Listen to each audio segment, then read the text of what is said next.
এই আম কি এভাবে কাটে? আরে ভাই আপনি আম এভাবে ভাবিরে দিয়ে কাটায়েন মিয়া, এই আম এভাবে কাটে মিয়া?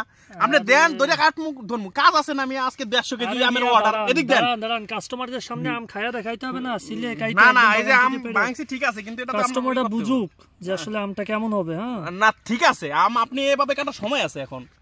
আসছি কাজ করি, এই যে কাজ করতেছে ওরা কিভাবে কোনটা আম দিতেছে, আমার কোন কাস্টমারে কিভাবে আম দিব, আমি ভালো আমটা দিব না। এদিক দেন, আমার কাছে দেন, আমি খামু। তুই আপনি দেখান, এই এত ভালোবাসা দেখান দরকার নেই।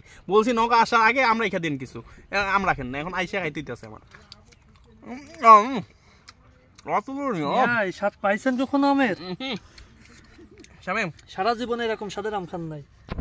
এই যে দেখেন আরেকটা, মাশাআল্লাহ মাশাআল্লাহ, রসে ভরপুর। আমি কি খালি ভিডিও করে যাবো